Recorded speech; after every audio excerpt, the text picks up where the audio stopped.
मंथन।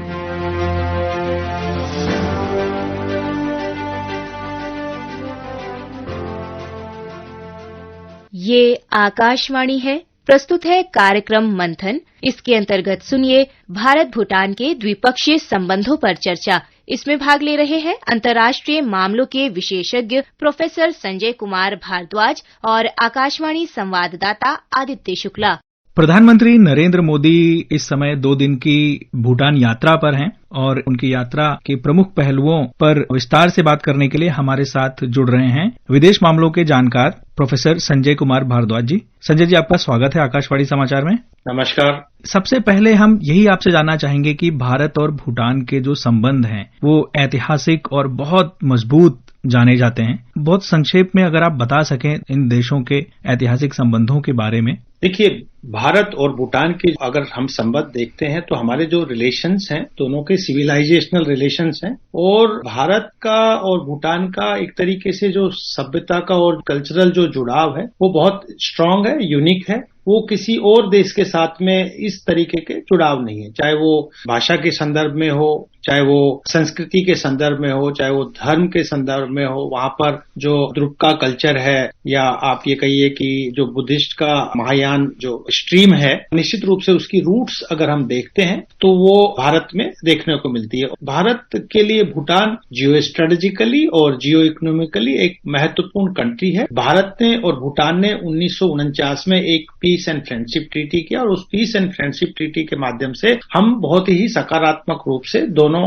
की विदेश नीति को समझते हैं, दोनों के स्ट्रेटेजिक इंटरेस्ट को समझते हैं, दोनों की सिक्योरिटी इश्यूज को समझते हैं। प्रधानमंत्री मोदी की ये यात्रा कैसे महत्वपूर्ण है? क्योंकि आज हमने देखा जब प्रधानमंत्री वहां अपना संबोधन दे रहे थे तो उन्होंने कहा कि साल 2014 में जब उन्होंने प्रधानमंत्री का पद संभाला था तब उनकी पहली विदेश यात्रा भूटान की ही रही थी। तो कैसे प्रधानमंत्री की ये यात्रा इस समय बहुत खास है? इसमें 2-3 पहलू है। भारत के प्रधानमंत्री जी का जो विशेष एक महत्व रहा है वो पड़ोसियों के प्रति रहा है और उसी संदर्भ में भारत के जब से प्रधानमंत्री नरेंद्र मोदी जी सत्ता में आए 2014 में, तो हमने नेबरहुड फर्स्ट पॉलिसी, हमने जो स्मॉल स्टेट्स हैं जो भारत के साथ एक घनिष्ठ जिनका संबंध है, जिनके यूनिक रिलेशन है, उनको हमने एक प्रायोरिटी में रखा। पहली जो भारत के प्रधानमंत्री की कोई विदेश यात्रा हुई वो भूटान हुई। उसके बाद से ये चौथी यात्रा है प्रधानमंत्री नरेंद्र मोदी की। पहली बात तो जो खेसर वांगचुक के पिता हैं उनका 70वां जन्मदिन मनाया जाता है, किंग जिंगमे सिंगवे वांगचुक, और साथ ही साथ वहां पर प्रधानमंत्री नरेंद्र मोदी जी ने जो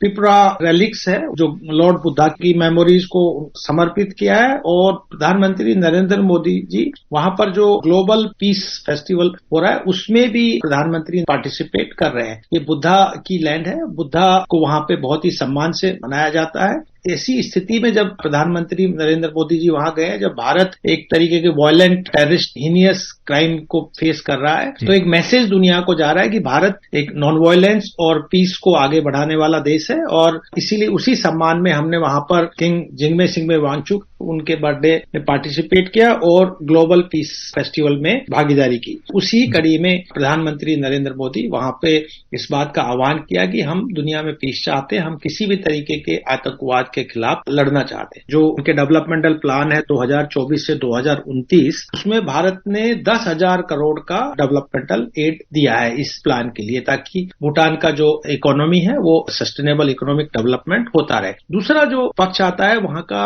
जो एनर्जी ट्रेड है और एनर्जी कोऑपरेशन है वो भारत का भूटान के साथ बहुत गहरा है। भारत ने 4 जो एनर्जी हाइड्रो इलेक्ट्रिसिटी प्रोजेक्ट्स है उसमें भारत का योगदान है। लेकिन अभी जो प्रधानमंत्री नरेंद्र मोदी जी गए उसमें एक नया प्लांट जो 1020 मेगावाट का है, पुनात सांगचू 2 हाइड्रो प्रोजेक्ट्स है, उससे भी भारत की तरफ एनर्जी ट्रेड होगा। और इस एनर्जी ट्रेड से जो सबसे बड़ा भूटान की इकोनॉमी में जो इजाफा होता है कि लगभग 40% वहां के जो नेशनल रेवेन्यूज में एनर्जी ट्रेड से योगदान होता है और ये लगभग 25% उनकी जीडीपी का हिस्सा है। तो निश्चित रूप से भारत की जो एक पहल है, भारत का जो भूटान के साथ एक जुड़ाव है, वो न केवल सांस्कृतिक है, ऐतिहासिक है, साथ ही साथ आर्थिक मुद्दों पे भी, विकास के मुद्दों पे भी भारत उनके साथ में स्ट्रांगली स्ट्रांगली जुड़ा हुआ है। आपने बात की ऊर्जा साझेदारी की दोनों देशों के बीच में, तो प्रधानमंत्री ने जब आज संबोधन दिया वहां पर, तो उन्होंने कहा कि भूटान और भारत की ऊर्जा साझेदारी दोनों देशों के विकास को और गति दे रही है। उन्होंने कहा कि भारत भूटान हाइड्रो पावर साझेदारी की नींव भूटान के चौथे राजा के नेतृत्व में रखी गई थी और अब ये साझेदारी लगातार नए शिखर छू रही है। तो प्रधानमंत्री ने क्या कहा इस पर, आइए सुनते हैं। आज जब हम दोनों देश तेजी से आगे बढ़ रहे हैं तो इस ग्रोथ को हमारी एनर्जी पार्टनरशिप और गति दे रही है। भारत भूटान हाइड्रो पावर साझेदारी की नींव भी his majesty the fourth king के नेतृत्व में रखी गई थी। हिज मैजेस्टी फोर्थ किंग और हिज मैजेस्टी फिफ्थ किंग दोनों ने ही भूटान में सस्टेनेबल डेवलपमेंट और एनवायरमेंट फर्स्ट का विजन आगे बढ़ाया है। आपके इसी विजन की नींव पर आज भूटान विश्व का पहला कार्बन नेगेटिव देश बना है। प्रधानमंत्री ने एक और महत्वपूर्ण घोषणा की है आज वहां। उन्होंने कहा कि गीलेफू के पास भूटान में एक इमिग्रेशन चेक प्वाइंट स्थापित किया जाएगा, जिससे आने जाने वाले लोगों के दोनों देशों के बीच और निवेशकों को और अधिक सुविधा मिलेगी। एक तरह से हम कहें तो भारत और भूटान के जो आर्थिक संबंधों के बारे में आप बात कर रहे थे, तो इस तरह के जो और दोनों देशों के बीच में संबंधों को बेहतर करने के लिए प्रयास हो रहे हैं, तो उसमें भी एक ये मील का पत्थर साबित होगा। देखो, निश्चित रूप से जो भारत भूटान के साथ में एनर्जी कनेक्टिविटी की बात करते हैं, कल्चरल कनेक्टिविटी को बरकरार रखते हैं। भारत ने जो असम का कोकराझार से गेलेफू को एक रेलवे लिंक्स, जो गेलेफू है सदर्न भूटान का एक पार्ट है, लगभग 69 किलोमीटर का एक रेलवे लाइन का प्रोजेक्ट भारत ने वहां पे प्लान करके आगे काम उस पर शुरू कर दिया। इसमें भारत लगभग 3,456 करोड़ रुपए इन्वेस्ट करेगा। तो इससे भूटान का जो हमारे नॉर्थ ईस्टर्न स्टेट्स हैं उनके साथ एक तरीके से फिजिकल कनेक्टिविटी बढ़ेगी। दूसरा जो एक और बड़ा प्रोजेक्ट भारत वहां पे लेके आ रहा है वो बेनारहाट समस्ते रेलवे लाइन कनेक्टिविटी प्रोजेक्ट है, जो वेस्ट बंगाल से साउथ वेस्टर्न भूटान को जोड़ता है। भारत ने शिलोंग सिलचर का जो एक रोड कनेक्टिविटी प्रोजेक्ट किया है वो भूटान को पूरे नॉर्थ ईस्ट के साथ साथ साउथ ईस्ट एशियन कंट्रीज से भी कनेक्ट करेगा। ये सब बुद्धिस्ट कंट्रीज हैं, इनका भी एक सीधा कनेक्शन भूटान के साथ में स्थापित होगा। और ये जिस तरीके के अंतर्राष्ट्रीय एक दबाव आ रहे हैं, क्योंकि भूटान एक तरीके से बफर स्टेट है, लैंडलॉक्ड स्टेट। मेरा अगला सवाल इसी से जुड़ा है कि भारत के सामरिक सुरक्षा हितों को ध्यान में रखते हुए भूटान कितना महत्वपूर्ण देश हो जाता है। भारत के सीधे 3 ऑब्जेक्टिव्स हैं, खासकर भूटान के संदर्भ में। एक तो इंटरनल सिक्योरिटी, उसमें 3 थ्रेट आती है, एक आतंकवाद, दूसरा जो रिलीजियस फंडामेंटलिज्म, तीसरा इंसर्जेंसी। 2002 में जिस तरीके के ऑपरेशन क्लीन का एक आगाज किया भारत ने, उसमें भूटान ने बहुत ही सकारात्मक भूमिका निभाई और जितने भी नॉर्थ ईस्ट के इंसर्जेंट्स ग्रुप्स थे, उल्फा था, बाकी जो ग्रुप्स थे, उनको वहां से खदेड़ने में सक्रिय भूमिका भूटान ने निभाई। तो भूटान सिक्योरिटी का एक बहुत स्ट्रांग हमारा पार्टनर है। दूसरा जो है एक्सटर्नल सिक्योरिटी, के हम ये भी ध्यान में रखते हैं कि कोई एक्स्ट्रा रीजनल पावर्स का बहुत ज्यादा प्रभाव भूटान या बाकी देशों में नहीं आए, ताकि जो डायरेक्ट भारत की सिक्योरिटी को एक थ्रेट हो।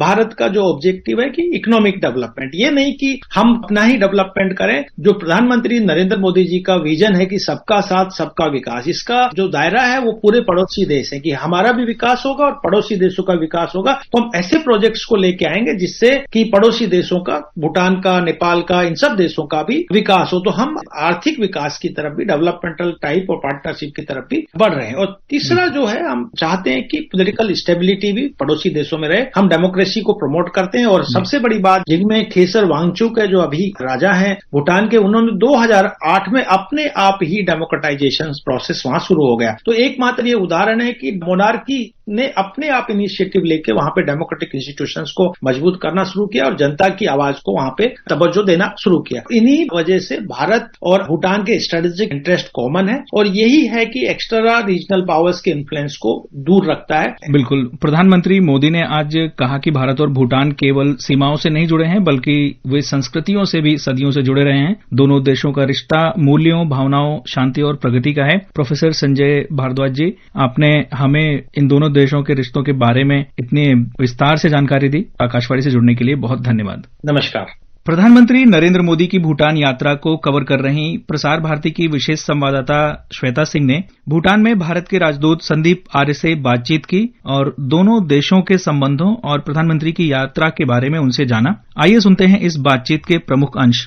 प्रधानमंत्री श्री नरेंद्र मोदी 11 से 12 नवंबर तक भूटान के दौरे पर हैं। यह यात्रा नियमित द्विपक्षीय उच्च स्तरीय आदान प्रदान की परंपरा में है और भारत भूटान के बीच मित्रता और सहयोग के विशेष संबंधों को मजबूत करने का प्रयास करती है। हमारे साथ भूटान में भारत के राजदूत श्री संदीप आर्या हैं, जो भारत भूटान संबंधों पर अपने विचार साझा करेंगे।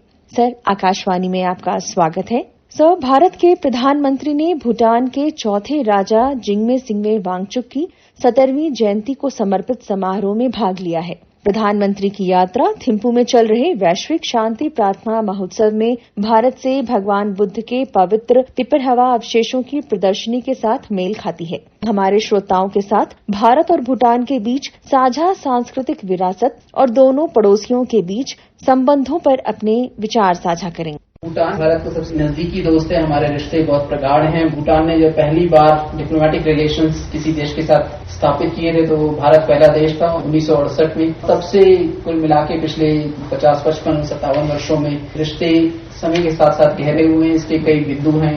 दोनों देशों के बड़े नेताओं में बहुत फ्रीक्वेंट एक्सचेंजेस होते हैं। इसी साल king of Bhutan his majesty 2 बार भारत गए हैं।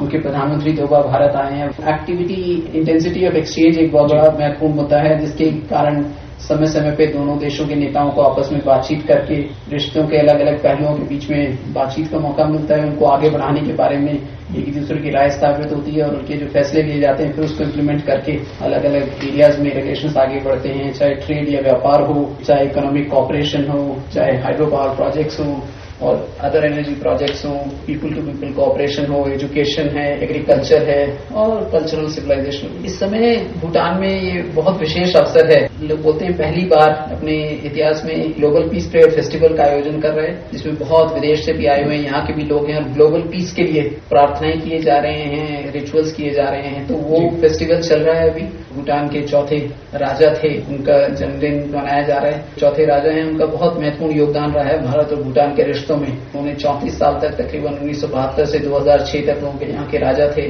समय पे बहुत अलग अलग चीजें हुई हैं दोनों देशों के बीच में। भगवान बुद्ध के शरीर धातु यहाँ पे लाए गए हैं, विशेषकर तकरीबन 10 दिन के लिए उनको भी यहाँ पे स्थापित किया गया है। चीजें कुल मिला के कई सारी चीजें हो रही हैं। प्रधानमंत्री नरेंद्र मोदी और भूटान के राजा जिग्मे खेसर नामग्याल वांगचुक ने 1020 मेगावाट पुनान सांगचू जल विद्युत परियोजना का उद्घाटन किया है। यह परियोजना भारत सरकार और भूटान की शाही सरकार द्वारा संयुक्त रूप से विकसित की गई है। ऊर्जा क्षेत्र की गतिशीलता भारत और भूटान के बीच में सहयोग को कैसे आगे बढ़ा रही है?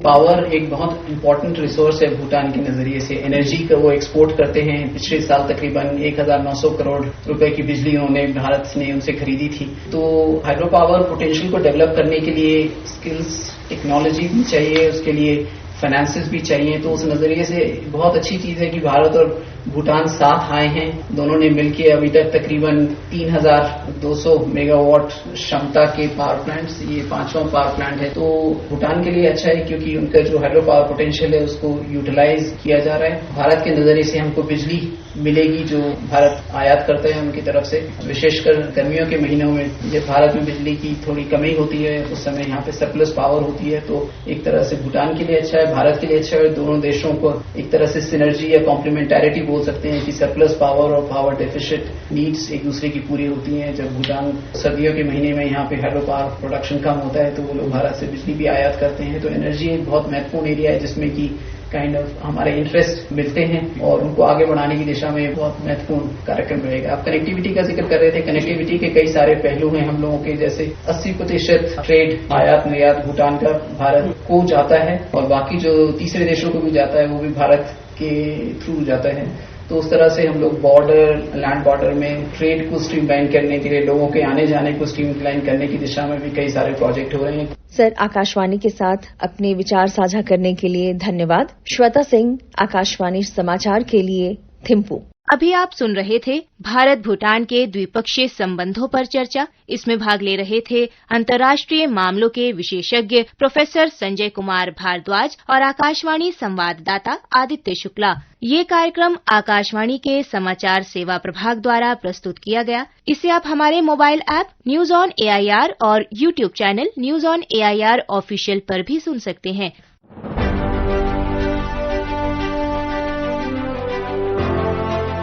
मंथन।